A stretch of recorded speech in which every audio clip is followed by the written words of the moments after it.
What would you prefer me to speak in? Should I speak in English or Urdu? Okay. Dear friends, I will not take much of your time. I have been here before. I have spoken on a number of occasions. It has been very fortunate for all of us that such an esteemed jury has been here. We have heard so many people here.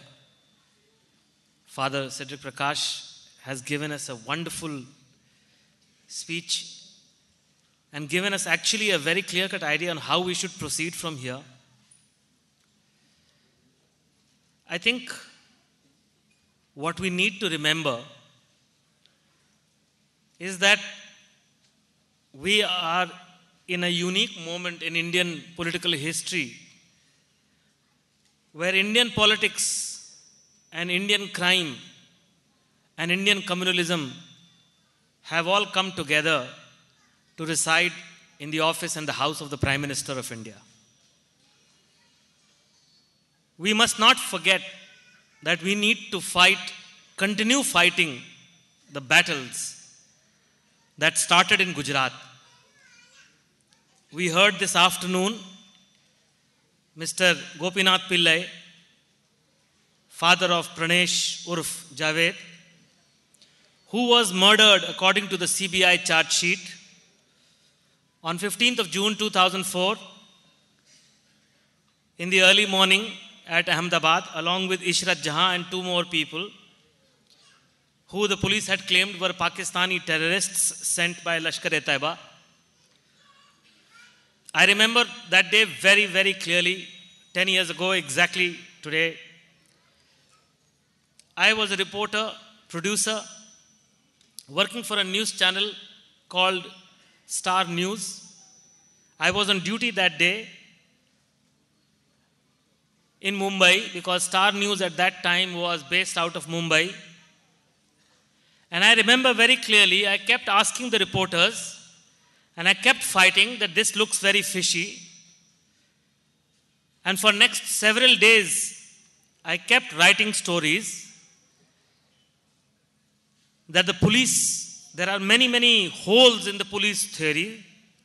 But of course, all of India at that time, or rather all of the Indian media, was singing praises for the Gujarat police officers. Well, unfortunately for these Gujarat police officers, the same media has been writing about them as accused in the Ishrat Jahan and the Sohrabuddin murder case, and many of them have been in prison for several years, although some are out on bail. For most of us who have seen the evidence, and especially the way the evidence has been sifted through and collected by the late comrade Mukul Sinha, who passed away last month in Ahmedabad, it is reasonable to presume that Amit Shah, who was then the Minister of State for Home Affairs in Gujarat, was complicit in the conspiracies that the CBI has now acknowledged through its charge sheet in both the Sohrabuddin case and the Ishrat Jahan case,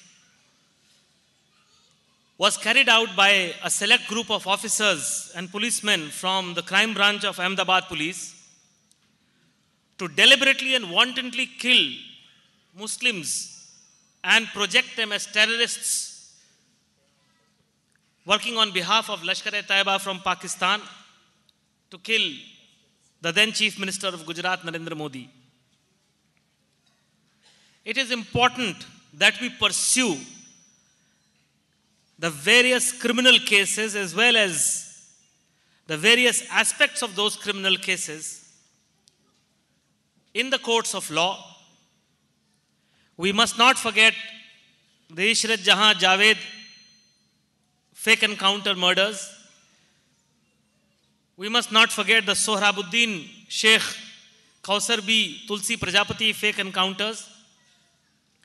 And we must not forget the bid by Zakia Jafri to get the police and the courts to try Narendra Modi, who she accuses of being in the know of the attack on her house, in which her husband and dozens of other people were killed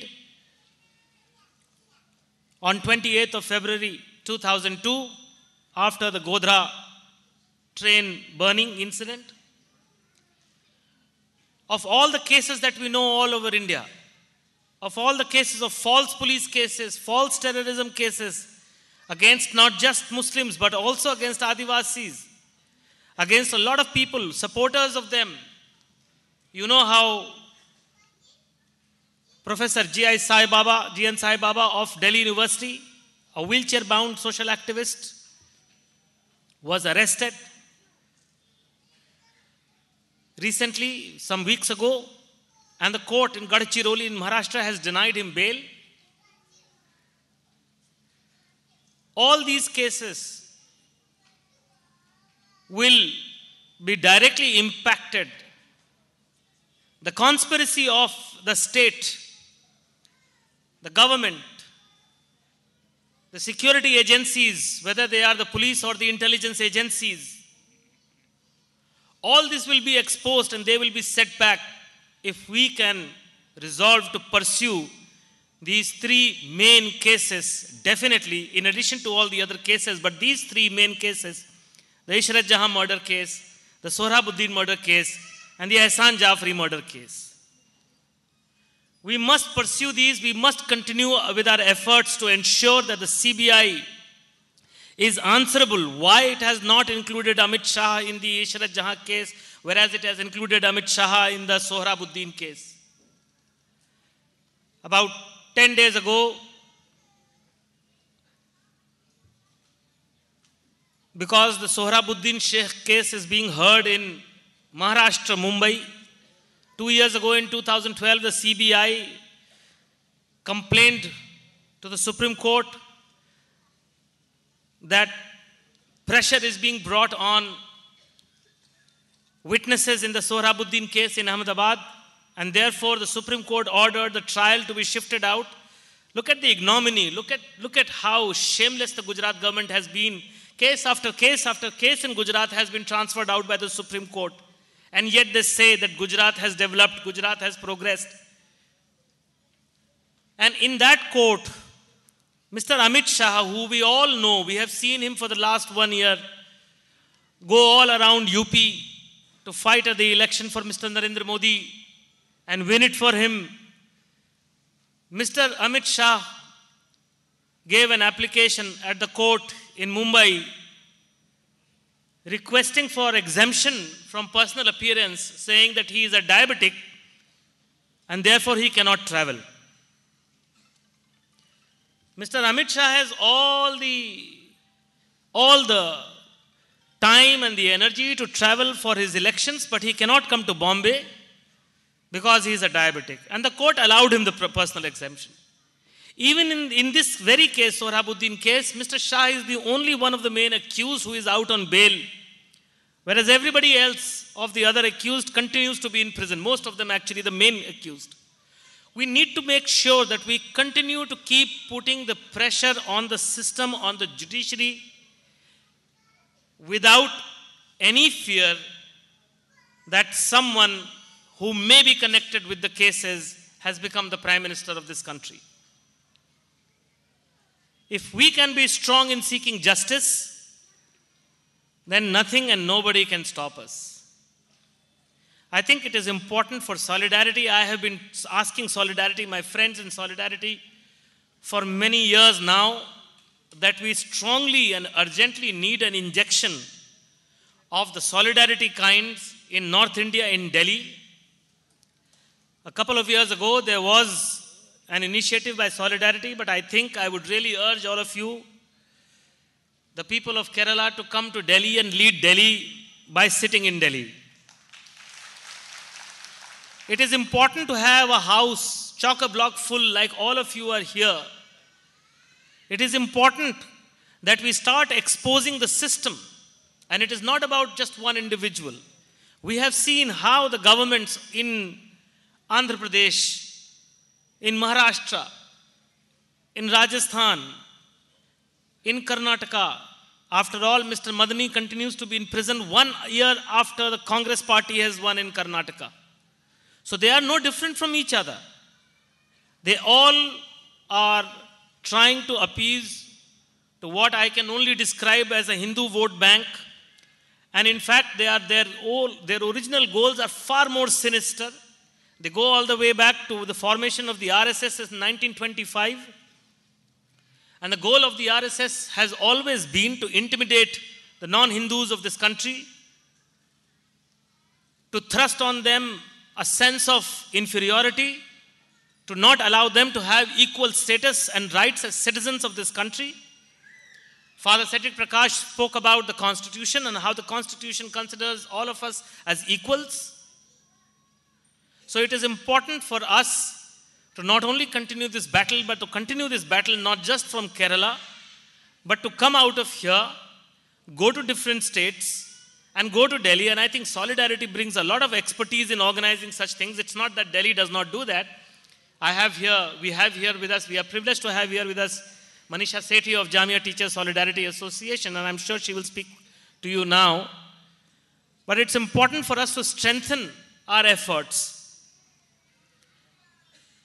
Friends, I thank you so much for inviting me here, and I hope that we will have a better time ahead in our pursuit of justice in all these cases. Thank you.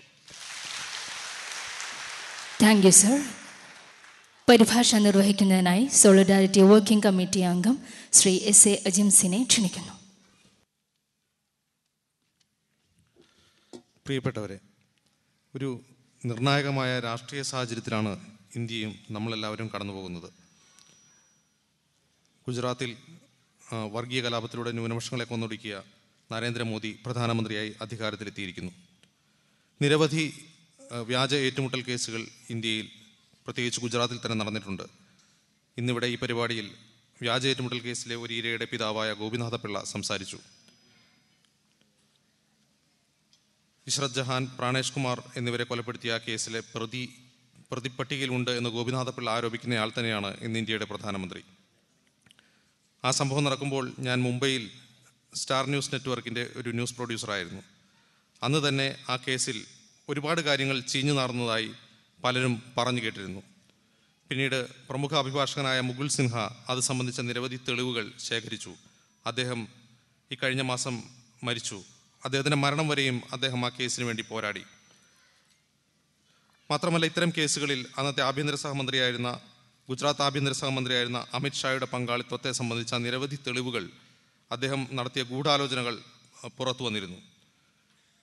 ഈ കാര്യങ്ങളിലെല്ലാം ഇതിൻ്റെ ഇരകൾ ആരോപിച്ചിരുന്ന കാര്യം സൊറാബുദ്ദീൻ ഷെയ്ഖ് കേസാകട്ടെ, തുളസി പ്രജാപതി കേസാകട്ടെ, കൗസർ ബിയുടെ വ്യാജ ഏറ്റുമുട്ടൽ കൊലയാകട്ടെ, ഇഹ്സാൻ ജാഫ്രിയുടെ കൊലയാകട്ടെ, അതിലെല്ലാം അതിൻ്റെ ഇരകൾ വാദിച്ചുകൊണ്ടിരുന്നത് അന്നത്തെ ഗുജറാത്ത് ഭരണകൂടത്തിലെ പ്രമുഖർക്ക് അതിൽ പങ്കുണ്ട് എന്നാണ്.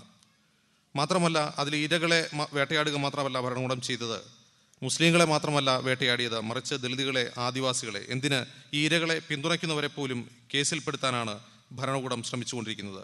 ഏറ്റവും ഒടുവിൽ GS സായിബാബയുടെ കേസ് തന്നെ ഉദാഹരണം. ഈ കേസുകളിലെല്ലാം ഭരണകൂടത്തിൻ്റെ പ്രത്യേക താല്പര്യങ്ങൾ നമുക്ക് വ്യക്തമാണ്. നമുക്കറിയാം, ഗുജറാത്തിലെ നിരവധി ഇത്തരത്തിലുള്ള കരിനിയമങ്ങളുമായി ബന്ധപ്പെട്ട കേസുകൾ, വംശഹത്യയുമായി ബന്ധപ്പെട്ട കേസുകൾ, വർഗീയ കലാപവുമായി ബന്ധപ്പെട്ട കേസുകളിലെല്ലാം ഗുജറാത്തിൽ നിന്ന് എത്രമാത്രം കേസുകളാണ് ഗുജറാത്തിന് വെളിയിലുള്ള കോടതികളിലേക്ക് മാറ്റിയത് എന്ന് നമുക്കറിയാം. ഒടുവിൽ അമിത് ഷായ്ക്ക് തന്നെ ഒഴിവാക്കണമെന്നുള്ള ഹർജി കോടതിയിൽ സമർപ്പിക്കേണ്ടി വന്നു. സോൾഡാറ്റി ഇത്തരത്തിലുള്ള പരിപാടികൾ ഏറ്റെടുത്ത് നടത്തുന്നതിൽ ഞാൻ പ്രത്യേകം അഭിനന്ദിക്കുകയാണ്. സോൾഡാറ്റി കേരളത്തിൽ മാത്രമല്ല, കേരളത്തിന് വെളിയിലേക്കും മറ്റ് സംസ്ഥാനങ്ങളിലേക്കും അതിൻ്റെ പ്രവർത്തനങ്ങൾ വ്യാപിപ്പിക്കേണ്ടതുണ്ട്. അത്തരത്തിലുള്ള ഒരു ഊർജിതമായ പ്രവർത്തനത്തിലൂടെ മാത്രമേ ഭരണകൂടത്തിൻ്റെ ഭാഗത്തു നിന്നുള്ള ഇത്തരത്തിലുള്ള കരിനിയമങ്ങൾ മൂലമുള്ള അടിച്ചമർത്തലുകൾ ഒരു പരിധിവരെയെങ്കിലും തടയാൻ കഴിയൂ. നന്ദി, നമസ്കാരം.